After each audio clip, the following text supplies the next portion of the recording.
नमस्कार मित्रों, आप सबका आपके चैनल में स्वागत है। चैनल को सब्सक्राइब कीजिए, वीडियो को लाइक एंड शेयर कीजिए। आपको ऐसे ही काला सॉल्यूशन मिलते रहेंगे। Maths paper number 5 section number B. मित्रों, यहाँ आपको मैथ्स के सारे सेक्शन सॉल्यूशन के साथ इजी वे मिलेंगे। तो वीडियो को शेयर कीजिए, लाइक कीजिए एंड चैनल को सब्सक्राइब कीजिए। वीडियो को एंड तक ज़रूर देखिए, तो आपको सारे सॉल्यूशन इजी वे याद भी रह जाएंगे। Question number 25, find the zeros of quadratic polynomial 4u² + 8u। तो चलो यहाँ पे हम इसका जीरोस फाइंड करते हैं। सबसे पहले इसमें 4u कॉमन निकलेगा, तो ब्रैकेट में रहेगा u + 2 = 0। फिर यहाँ पे 4u = 0 और u + 2 = 0 होगा। यहाँ पे 4 की हम साइड चेंज करेंगे तो 0/4 यानी कि 0 बन जाएगा। जबकि u + 2 में 2 की साइड चेंज करेंगे तो -2 रहेगा। यहाँ पे हमें आंसर 0 एंड -2 मिल रहे हैं, तो ये है उसके zeros. 26 number, find the quadratic polynomial for which the sum and product of the zeros are 0 and √5। तो यहाँ पे sum of zeros alpha plus beta = 0 and product of zeros that mean alpha into beta √5। अब ये हमारा formula है x² - alpha plus beta into x plus alpha beta. इसमें k constant है। अभी इसमें वैल्यू पुट कर दीजिए एंड सिंप्लीफाई कीजिए।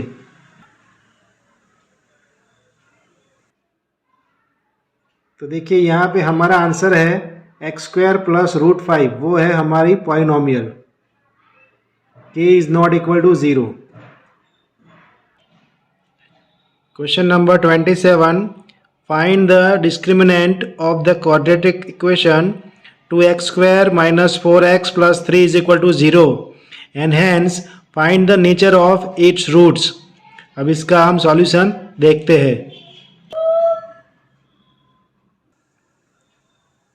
यहाँ पे a का वैल्यू 2 है, b का वैल्यू -4 है एंड c का वैल्यू 3 है।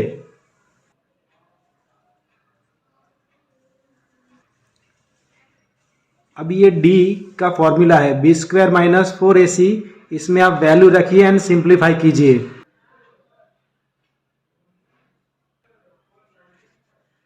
यहाँ पे हमें d का वैल्यू -8 मिल रहा है,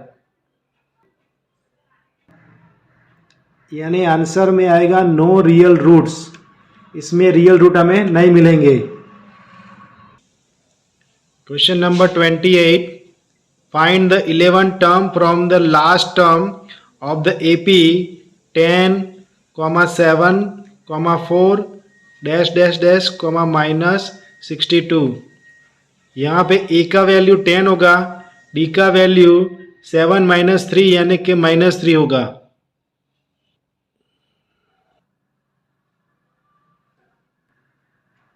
ये है हमारा फॉर्मूला जिसमें हम वैल्यू रखेंगे। यहाँ पे an का वैल्यू हमें -62 लेना पड़ेगा।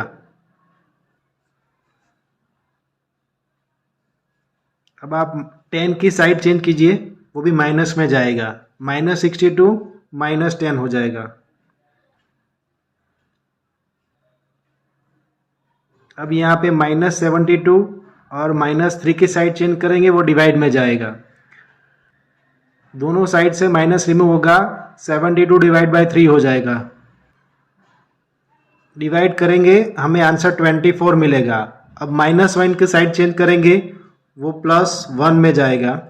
तो n का वैल्यू 24 + 1 यानी कि 25 होगा।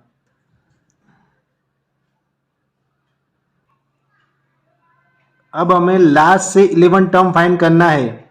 यहाँ पे n का वैल्यू हमें 25 मिला, तो n - 11 प्लस 1 करना पड़ेगा। तो 25 माइनस 11 प्लस 1 यानी कि 15 टर्म हमें फाइंड करना है यहाँ पे। अब ये है हमारा फॉर्मूला जिससे हम 15 टर्म फाइंड करेंगे। इसमें वैल्यू रखिए, सिंप्लीफाई कीजिए।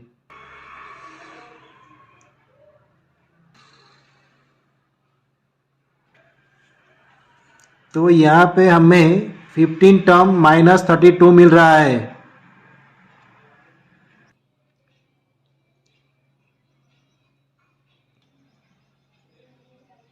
$29 find the sum of the first 10 term of the AP 2 7 12 dash dash dash। यहाँ पे A का वैल्यू 2 है, D का वैल्यू 7 माइनस 2 यानी कि 5 होगा और N का वैल्यू यहाँ पे 10 होगा।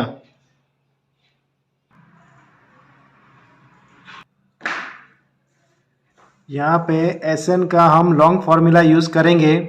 Sn is equal to n upon 2 into bracket 2a plus n minus 1 into D. अब इसमें फॉर्मूला रखिए, n सिंप्लीफाई कीजिए।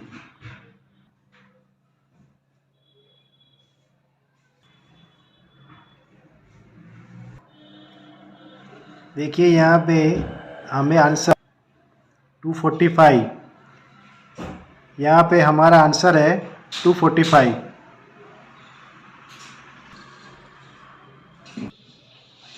Question number 30 find the distance between A B and minus A and minus B. यहाँ पे हम distance formula use करने वाले हैं। P Q square is equal to A minus minus A then whole square. तो minus minus यहाँ plus हो जाएगा, सेकंड ब्रैकेट में भी वैसा ही होगा, B minus minus B then whole square. तो माइनस माइनस यहाँ पे प्लस हो जाएगा। अब a प्लस ए यानी कि 2a हो जाएगा और b प्लस बी यानी कि 2b हो जाएगा यहाँ पे। अब इसका स्क्वायर करेंगे तो 4a square plus 4b square. अब इसमें से 4 कॉमन लेंगे हम। अब दोनों साइड हमने स्क्वायर रूट ले लिया है, तो left side square and square root remove हो जाएगा और पी क्यू मिलेगा। राइट साइड 4 का स्क्वायर रूट निकलेगा जिसका होगा 2। तो P Q is equal to 2 in square root A square plus B square. ये हमारा आंसर है distance. 31 find the relation between x and y such that point xy is equidistance from point 7 1 and 3 and 5। यहाँ पे P point is equidistance from A and B। P के coordinate है x and y और A के coordinate है 7 1 and B के coordinate है 3 and 5। तो यहाँ पे हम PA square is equal to PB square ले रहे हैं और डिस्टेंस फॉर्मूला से दोनों साइड को कंपेयर करेंगे। तो यहाँ पे होगा x minus 7 whole square plus y minus 1 whole square is equal to x minus 3 whole square plus y minus 5 whole square. अब दोनों साइड हम एक्सपेंशन करेंगे। यहाँ पे दोनों साइड से x स्क्वायर रिमूव हो जाएगा एंड y स्क्वायर रिमूव हो जाएगा दोनों साइड से। फिर लेफ्ट साइड हम x एंड y वाले टर्म्स कलेक्ट करेंगे और राइट साइड नंबर रखेंगे हम। अब इसका सिंप्लीफाई करेंगे।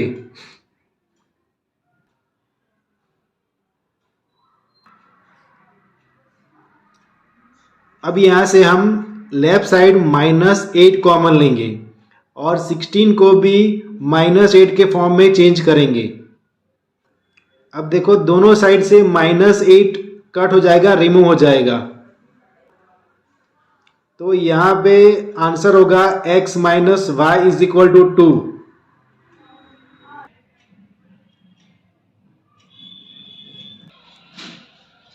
Question number 32 if sine in bracket a minus B is equal to 1/2 cos in bracket a plus b is equal to 1/2 0 less than a plus b less than equal to 90 degree, A greater than B, find A and B. तो यहाँ पे sign ए minus B 1/2 है, यानी कि sign 30 होगा वो। Cos A plus B is equal to 1/2, यानी कि कॉस 60 डिग्री होगा वो। अब हम यहाँ पे एलिमिनेशन मेथड यूज करेंगे, जिसमें बी रिमूव हो जाएगा। यहाँ पे हम सिंप्लीफाई करेंगे तो ए का वैल्यू हमें 45 मिलेगा।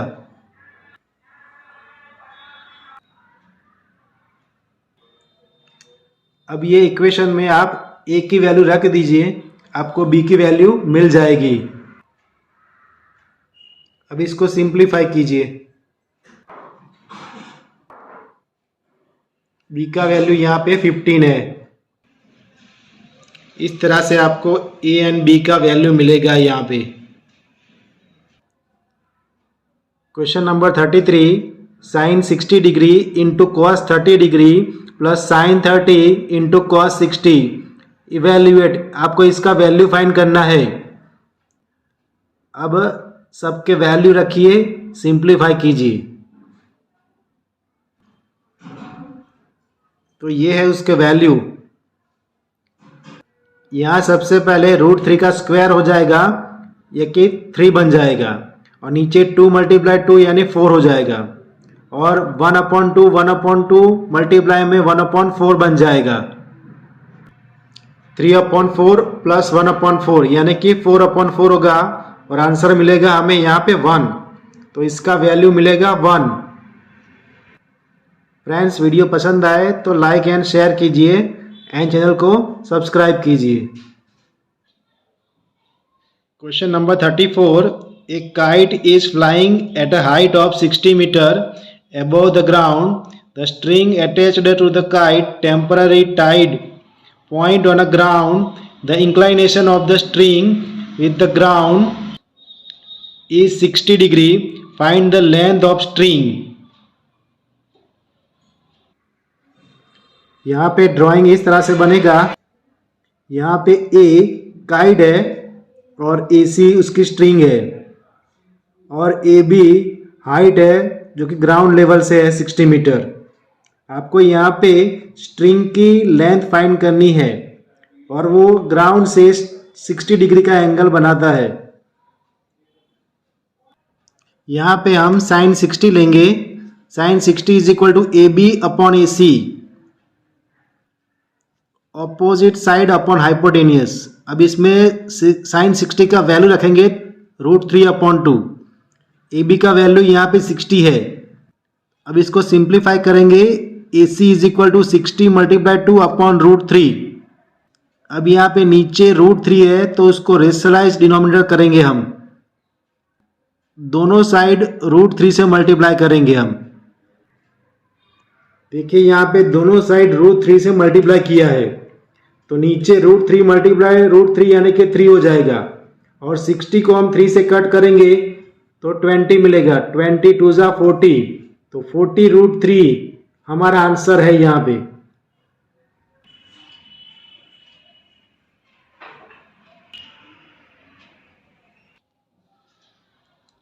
Question number 35, the volume of cone 9504 सेमी cube and the radius of the base is 18 centimeter. Find the height of the cone. तो यहाँ पे solution, volume of cone is equal to 1/3 πr²h। इसमें हमें वैल्यू रखनी है एंड सिंप्लीफाई करना है। तो यहाँ पे हमने वैल्यू रख दी है। अब h को हम आगे लेंगे और बाकी सबको सिंप्लीफाई करेंगे। अब यहाँ पे सिंप्लीफाई करने से आपको h का वैल्यू मिलेगा। यहाँ पे हाइट 28 सेंटीमीटर होगी। Question number 36, two identical cubes each of side 3 centimetre are joined together end to end is surface area of the resulting cuboid. यहाँ पे L 3 + 3 यानी कि 6 सेंटीमीटर होगा। ब्रीथ एंड हाइट दोनों सेम होगी 3 सेंटीमीटर। ये हमारा फॉर्मूला होगा सरफेस एरिया ऑफ क्यूबॉइड। इसमें वैल्यू पुट कीजिए, सिंप्लीफाई कीजिए।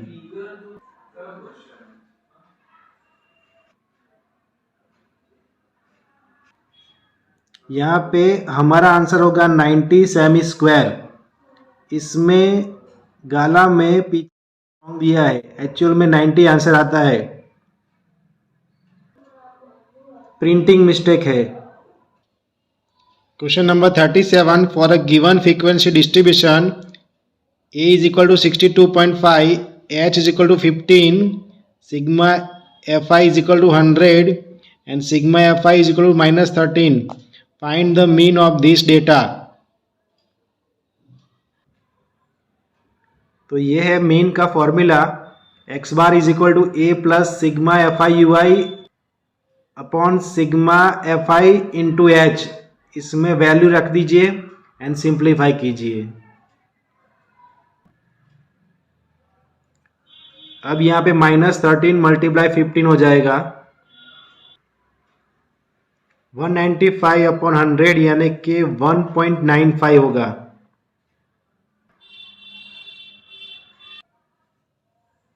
यहाँ पे हमें मीन x बार 60.55 मिलेगा। फ्रेंड्स, वीडियो पसंद आए तो लाइक एंड शेयर कीजिए, चैनल को सब्सक्राइब कीजिए।